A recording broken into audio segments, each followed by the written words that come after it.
नमस्कार मेरे प्रिय श्रोताओं। आज मैं आप सबके लिए मालती जोशी जी द्वारा लिखित एक कहानी बुआ जी पढ़ने जा रही हूँ। दोस्तों, यदि आपको मेरा वाचन पसंद आता है तो आपसे विनती है कि मेरे इस चैनल को सब्सक्राइब कर लीजिए और मेरी कहानियों को लाइक और शेयर, और हाँ, बेल आइकन ज़रूर दबा लीजिएगा, जिससे आपको मेरी आने वाली कहानियों की नोटिफिकेशंस मिलती रहें। तो आइए सुनते हैं। इतवार की दोपहर। खाना खिलाते खाते 2 तो बज ही जाते हैं। कमर सीधी करने के लिए ज़रा लेटी ही थी कि गुड़िया रानी आ पहुंची। मामा, आप ये कैसी मुसीबत अपने साथ ले आई हैं? मैं तंग आ गई हूँ। कैसी मुसीबत? अरे वही आपकी बुआ जी। सुपर्णा, मेरी आवाज़ एकदम तल्ख हो उठी। बड़ों के बारे में इस तरह बात करते हैं? ये नाराज होने वाली बात नहीं है मामा, जरा मेरी परेशानी भी तो समझा करो। गुड़िया ने चिरौरी की। जानती है कि जब मम्मी नाराज होती हैं तो नाम लेकर ही बुलाती हैं। ऐसा क्या हुआ है बताओ तो। मैं अपनी अटैची कब जमाऊं समझ में ही नहीं आता। जब भी अलमारी खोलती हूँ नानी जी चली आती हैं। हर साड़ी उलट पलट कर देखेंगी, हर सूट के डिज़ाइन परखेंगी। अरे तो क्या हुआ? दुल्हन के कपड़े देखने का चाव तो सबको होता है। सिर्फ देखकर ही उन्हें संतोष नहीं होता मामा। वे हर एक कपड़े का दाम पूछती हैं, फिर अपनी बहू रानी का गुण गाने बैठ जाती हैं। मेरी हर साड़ी तो उनकी बहू के पास मौजूद है। तो महंगी साड़ी खरीदने का ठेका क्या हम ही ने ले रखा है? बुआ जी की बहू बैंक में नौकरी करती है, ज़रूर खरीदती होगी। क्या पता, नानी जी तो ऐसी 2 कौड़ी की साड़ियाँ पहनकर घूमती हैं। हमारी 11वीं तक उनसे अच्छे कपड़े पहनती है। सुपर्णा, मैंने इस बार खाली कड़कदार आवाज़ में कहा। बहुत बोलने लगी है आजकल। अपनी गज भर की जुबान को ज़रा लगाम देना सीखो। छोटे बड़े का ज़रा भी लिहाज नहीं है तुम्हें। ससुराल में हमारा खूब नाम रोशन करोगी। वाह। मेरी बात पूरी भी ना हो पाई थी कि दुपट्टे का कोना मुंह में ठूसकर बिटिया रानी कमरे से बाहर चली गई। उसकी आंखें छल छल आई थीं। शादी के ठीक 10 दिन पहले मम्मी से ऐसी करारी डांट खाने की उसने ज़रा भी कल्पना नहीं की होगी। मुझे मालूम था अब कमरे में जाकर देवी जी रोएंगी। रुला दिया ना उसे। इतनी देर बाद अब सुपर्णा के पिताश्री का बोल फूटा। क्या तुम जरा भी अपने पर काबू नहीं रख सकती? 8-10 दिन के बाद वो ससुराल चली जाएगी, तो इन्हीं बातों को याद करके रोती रहोगी। ससुराल जा रही है इसीलिए तो डांटना जरूरी है। बोलने से पहले कुछ तो सोचना चाहिए। यहाँ तो मैंने जरा सा डांट भर दिया है। ससुराल में ऐसे मोती बिखेरेंगी तो जिंदगी भर को मनमुटाव हो जाएगा। मैं जानता हूँ कि गुड़िया ज़रा मुंह फट है, पर तुम्हारी बुआ जी भी तो ज़रा ज़्यादा ही इंटरफेयर करती हैं। बच्चों को अच्छा नहीं लगता। पता नहीं तुम इन्हें क्या सोचकर साथ ले आई हो। घर में पहली पहली शादी है, वो भी लड़की की। कोई सलाह देने वाला चाहिए कि नहीं? ना मेरी सास जिंदा है, ना अम्मा। जिठानी को फुर्सत नहीं। फिर क्या करती? इन्हीं को लिवा लाई। ये भी कौन सी फुर्सत में है। बहू की नौकरी की वजह से अनेक गृहस्थी से जूझ रही हैं। एक दिन के लिए भी कहीं नहीं जा सकती। वो तो मेरी परेशानी देखकर मिलिंद को तरस आ गया। बोला, कोई बात नहीं जिज्जी, 10-15 दिन की बात है, मैं अपनी सास को बुला लूँगा। मुझे अगर पता होता कि बच्चों को उनका आना इतना अखर जाएगा तो क्यों किसी का एहसान लेती। खैर, ले आई हो तो ठीक है, कोई बात नहीं।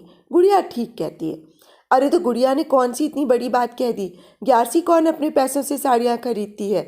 जितनी भी पहनती है सब मेरी ही तो दी हुई हैं। लाख पुरानी सही, पर महंगी तो है, अच्छी तो होंगी ही। ना हो तो तुम बुआ जी को भी दे दूंगी भाई।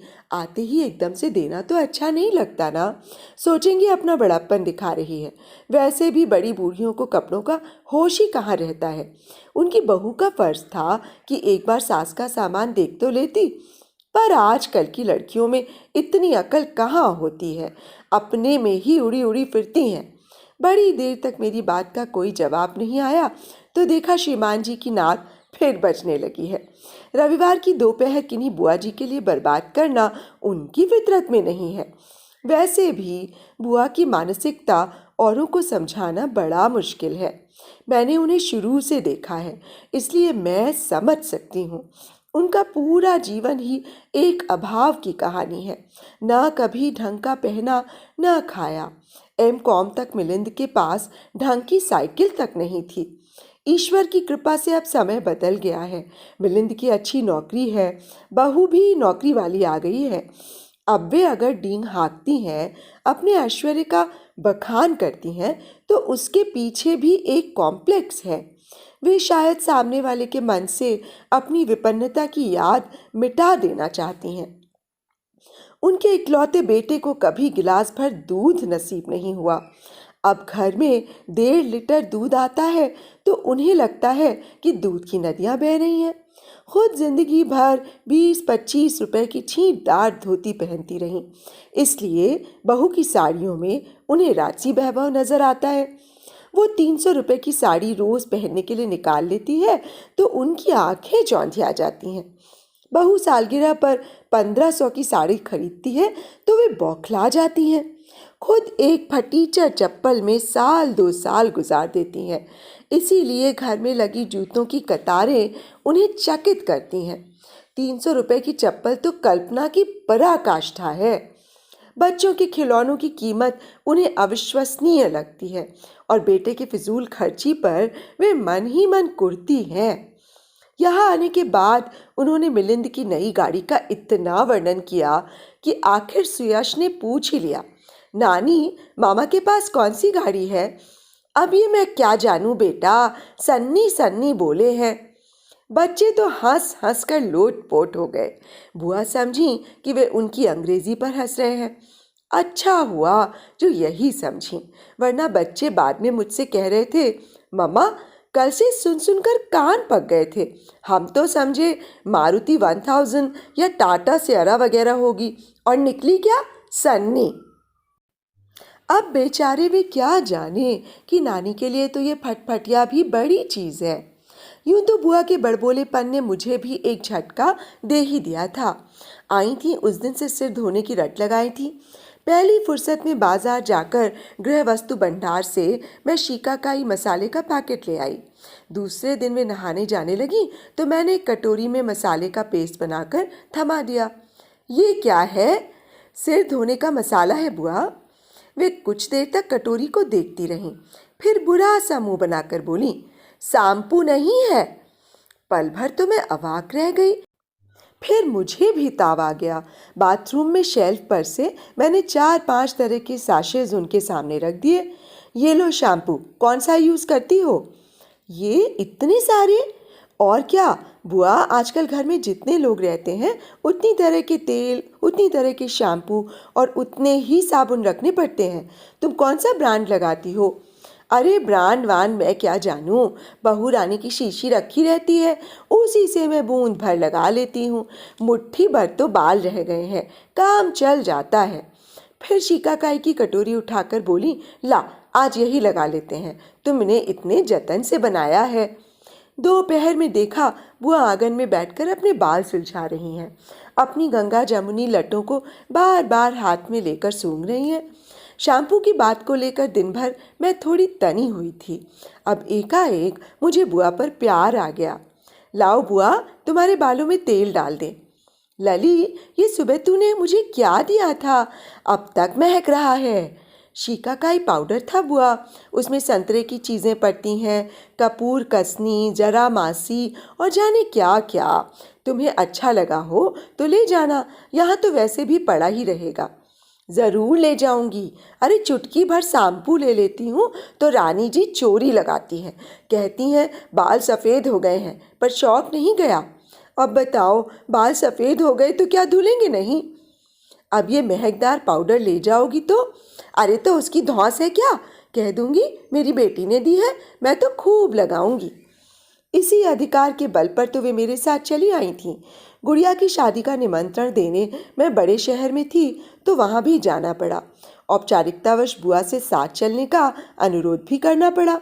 तीसरे ही दिन मिलिंदा धमका, माफ़ करना जिज्जी, तुम घर पर आई और भेंट ना हो सकी। तुम ज़रा देर रुकी भी तो नहीं। रुकती कैसे भैया, बुआ ने तो बताया कि तुम्हें लौटने में 7 साढ़े 7 बज जाते हैं। सो तो बचते हैं। वो क्या है ना कि सारा सौदा सुलूफ लेकर ही घर पहुंचता हूँ। एक बार घर पहुंच जाओ तो दोबारा निकलने की हिम्मत नहीं पड़ती।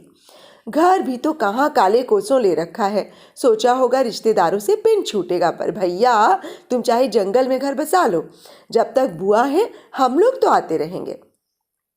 कैसी बातें करते हो जिज्जी, तुम्हारा घर है, तुम्हें तो 100 बार आना है। बल्कि मैं तो नाराज हूँ कि तुम एक रात रुकी भी नहीं।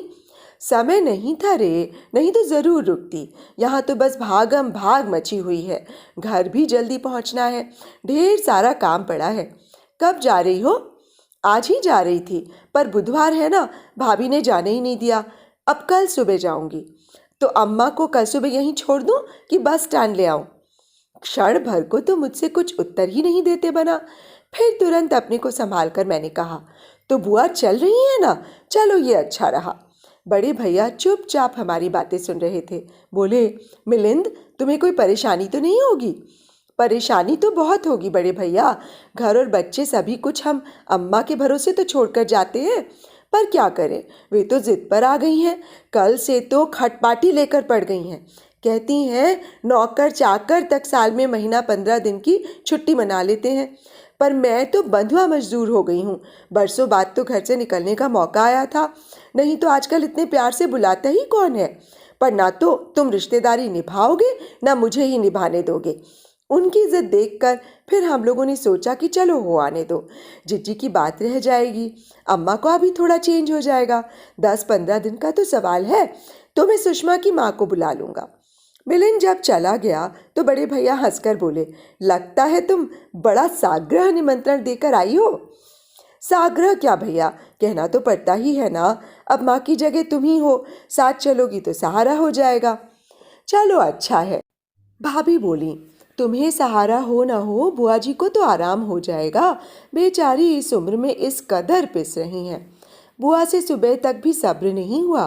सामान लेकर रात में ही बड़े भैया के यहाँ आ गई। सामान क्या, बस एक कैनवास का बैग था। उसमें वे ही गिनी चुनी साड़ियाँ थीं जिन्हें गुड़िया ने 2 कौड़ी का करार दे दिया था।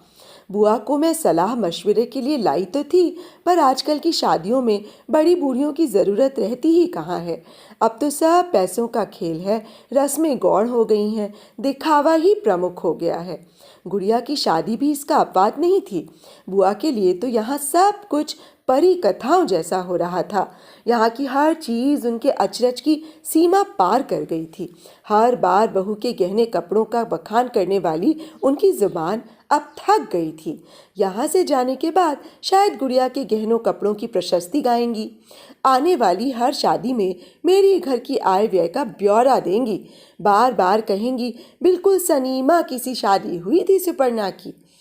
शादी से 2 दिन पहले बड़े भैया सपरिवार आ गए थे। घर में एकदम रौनक हो गई थी। बुआ तो एकदम खुश थीं। बहुत दिनों बाद कहने सुनने के लिए कोई अपना मिला था। मेरे ससुराल वालों ने उन्हें कोई खास लिफ्ट नहीं दी। खाना खाने के बाद बैठक जमते ही बुआ ने पूछा, मिलिंद से मुलाकात हुई थी? हाँ, कल ही तो दोनों आए थे। छुटकी के माथे पर पट्टी बंधी हुई थी, भाभी ने बताया। क्यों, क्या हो गया? पलंग पर से गिर पड़ी थी। चलो ये भी अच्छा ही हुआ। हम सब हैरान, बुआ ये क्या कह रही हैं? लड़की को चोट आई है और तुम कहती हो अच्छा ही हुआ? अरे अच्छा ये हुआ कि उसकी अम्मा के हाथ से गिरी। मेरे हाथ से गिरती तो तूफान मच जाता। वैसे गिरी तो वह कुसमा के हाथ से है। कुसमा कौन? अरे आजकल बच्चों को देखने के लिए एक 7-8 साल की लड़की रख ली है। बच्चों को सुलाते सुलाते वो खुद ही सो गई और बिटिया लुढ़क गई। कैसा कलयुग है देखो, हमारे लाने तो कभी दर्द नहीं जागा। अपनी अम्मा के लिए झट से नौकरानी लगा ली। अरे हम भी हाड़ मास के बने हैं, तुम्हारी मैयों से 4-5 साल बड़े ही हैं। बुआ, मैंने मिलिंद से कह दिया है कि अब इस लड़की को न हटाओगे तुम। बुआ बहुत थक चली हैं, 2-2 बच्चे संभालना उनके बस का नहीं है। बड़े भैया बोले, तुमने तो अपनी ओर से कह दिया बेटा, पर वो महारानी सुनेंगी तब ना। अरे वो तो कल ही भुनभुना रही थी, भाभी ने बताया। ये शायद फ़ोन लेने बाहर चले गए थे। मैं चाय लेकर कमरे में आई तो सुषमा मिलिंद से कह रही थी, हमारे पर्सनल मामलों में लोग क्यों दखल देते हैं? अच्छा तो अब हम लोग हो गए। मेरे सामने कहती तो मैं बताता। अरे तुम्हारे सामने बोलने की हिम्मत नहीं है उसमें। अच्छा अब ये तो बताओ लाट साहब कब आ रहे हैं? तुम्हारे साथ ही आ जाते। वो नहीं आएगा बुआ, छुट्टी नहीं है। छुट्टी कैसे मिलेगी? ये कोई इसके ससुराल की शादी थोड़ी ही है। वहाँ तो दरी बिछाने से लेकर पानी भरने तक का सारा जिम्मा उठाना पड़ता है। बहन के यहाँ आते लाज लगती है। गुड़िया के लिए लिफाफा भेजा है, यही देने के लिए आया था। लिफाफा? बस? बुआ ने लिफाफा हाथ में लिया और उनके आंसू छलछलाए। देखते देखते उनकी हिचकी बंध गई। इस लड़के ने तो मुझे कहीं मुंह दिखाने लायक नहीं रखा। मामा होकर भांजी के लिए 100 रुपल्ली भेजे हैं और बहन के लिए तो कुछ भेजने की याद ही नहीं है। जमाई तो मेरा राजा आदमी है, उन्हें किसी की आस नहीं है।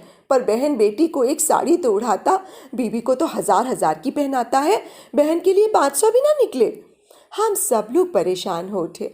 खासकर मुझे तो बहुत ही संकोच हो आया। लाख कहा कि बुआ, मुझे तो सिर्फ तुम्हारे आशीर्वाद की ज़रूरत है। साड़ियाँ तो मेरे पास बहुत हैं। पर उनकी रुलाई थमने का नाम ही नहीं ले रही थी। बड़े भैया ने भी समझाया, बुआ तुम हमसे अलग थोड़ी ही हो, तुम भी तो हमारे खानदान की हो। मैं जो सामान लाया हूँ सब तुम्हारा ही तो है।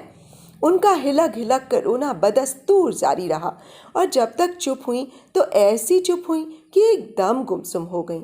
हर मौके पर उनके मुंह से फूटने वाले गीत मौन हो गए। मेरी देवरानी जिठानियों से चलने वाली हंसी ठिठोली बंद हो गई। दिन में 10 बार हलवाई को दिए जाने वाले निर्देश चुक गए। ना गुड़िया की बार बार नज़र उतारी गई, ना उसे उपदेश पिलाए गए। शादी की रौनक से जैसे उन्होंने खुद को काट कर अलग कर लिया। उनके सारे उल्लास और उत्साह पर उनके नालायक बेटे ने पानी फेर दिया।